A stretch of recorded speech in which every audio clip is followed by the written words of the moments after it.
نحمده ونصلي ونسلم على رسوله الكريم اما بعد اعوذ بالله من الشيطان الرجيم بسم الله الرحمن الرحيم ولا تقولوا لمن يقتل في سبيل الله اموات بل احياء ولكن لا تشعرون صدق اللہ العظیم۔ تیری ہے صداقت سے انکار کس کو، تیری ہے صداقت سے انکار کس کو، ملی ہے یہاں ایسی مہکار کس کو، جنہیں خود ہی مولا کل آ کے چومے، خدا نے دیے ایسے رخسار کس کو، بٹھاتا تپلکوں پہ خود آگے بڑھ کر، محمد کا سارا ہی دربار کس کو، کہا ہے رسالت کے ہونٹوں نے انجم، بہشتی نوجوانوں کا سردار کس کو۔ احباب ذی قدر، ہم اہل سنت والجماعت ہیں۔ ہم جس طرح اصحاب پیغمبر کو اپنے سروں کا تاج سمجھتے ہیں اور انہیں ہم اپنا ایمان مانتے ہیں، اسی طرح آل پیغمبر کو بھی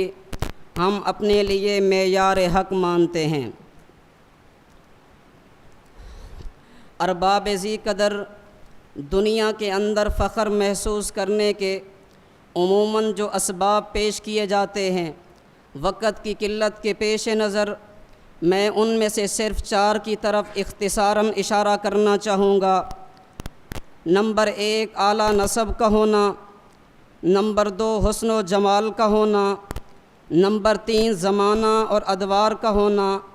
نمبر 4 معزز لوگوں کا محبوب ہونا۔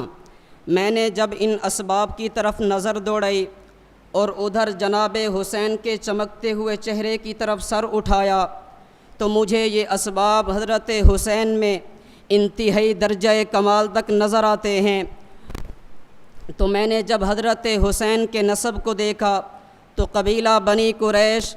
شاخ بنی ہاشم، باپ علی، ماں فاطمہ، نانا رسول اللہ ہیں۔ جب میں نے حضرت علی کو دیکھا تو اللہ کے نبی کا یہ ارشاد ملا وَعَلِيٌّ بَابُهَا کہ حضرت علی کو شہر علم کا دروازہ کہتے ہیں۔ جب ماں فاطمہ کو دیکھا تو سیدۃ نساء اہل الجنہ۔ جب نانا رسول اللہ کو دیکھا لولا محمد لما خلقتک،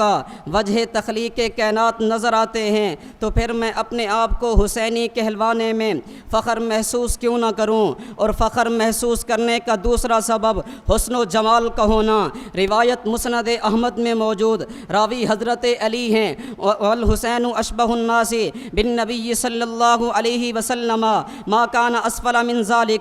روایت جامع ترمذی میں موجود ہے، راوی حضرت انس بن مالک ہیں۔ اللہ کے نبی کا ارشاد نقل کرتے ہیں، بابا جس کا حسن رسول اللہ کے مشابہ ہو، جس کی شکل و شباہت رسول اللہ کے ساتھ میل کھاتی ہو، تو اس حسن و جمال کی ایسی مثال اس سے بڑی اور کیا مثال ہو سکتی ہے۔ اور جب میں نے تاریخ کے اوراق کی ورق گردانی کرتے ہوئے حضرت حسین کے زمانے کو دیکھا تو رسول اللہ کا یہ ارشاد ملا خیر امتی کرنی، تو آپ کے زمانہ کے اعلیٰ ہونے میں بھی کسی قسم کی کمی نظر نہیں آتی۔ اور فخر کے اسباب کا بہت بڑا سبب، فخر کے اسباب کا ایک سبب یہ بھی ہے کہ معزز لوگوں کا محبوب ہونا۔ قرآن و حدیث کا مطالعہ بتاتا ہے حضرت حسین وہ ہیں جو محبوب خدا ہیں، حضرت حسین وہ ہیں جو محبوب مصطفیٰ ہیں، حضرت حسین وہ ہیں جو اصحاب مصطفیٰ ہیں، جو محبوب اصحاب مصطفیٰ ہیں۔ تو حضرت حسین وہ ہیں۔ تو میں نے جب ان فخر کے ان اسباب کو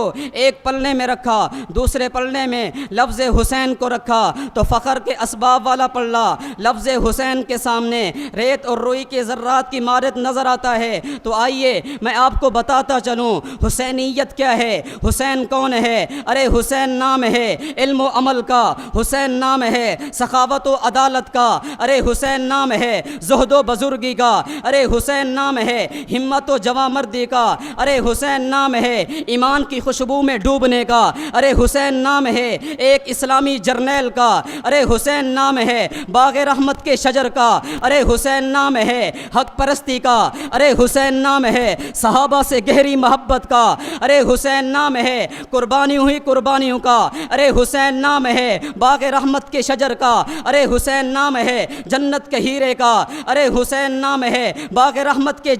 ارباب شرم و حیا کے جزیرے کا، ارے حسین مصداق ہے انما یرید اللہ لیذھب عنکم الرجس اہل البیت کا، ارے حسین مصداق ہے فإن آمنوا بمثل ما آمنتم به فقد اہتدوا کا، ارے حسین مصداق ہے رضی اللہ عنہم ورضوا عنہ کا، ارے حسین مصداق ہے ما انا علیہ و اصحابی کا، ارے حسین مصداق ہے اصحابی کا نجوم کا، ارے حسین مصداق ہے، ارے حسین مصداق ہے سیدہ شبابی اہل الجنہ کا، ارے حسین مصداق ہے الحسین منی وانا من الحسین کا، ارے حسین تو وہ ہے، ارے حسین کی سیرت کو دیکھیے تو آئیے میں آپ کو بتاتا چلوں، حسین وہ ہے جس کے کانوں میں اذان نبی دے، جس کو گھٹی کے طور پر لعاب نبی دے، ارے حسین وہ ہے جو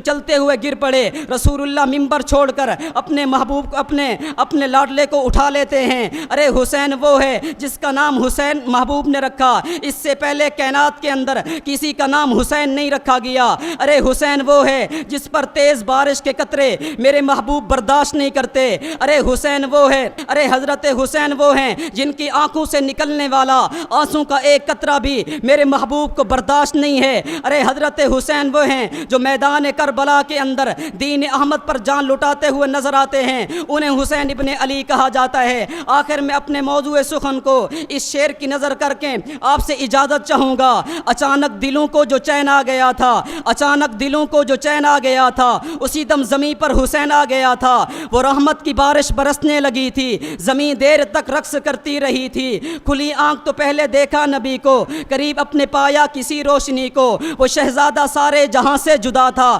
کلام اس نے پہلے نبی کا سنا تھا، وہ رحمت کا باعث جہاں کے لیے ہے، اس زمین کے لیے ہے، آسماں کے لیے ہے۔ وآخر دعوانا ان الحمدللہ۔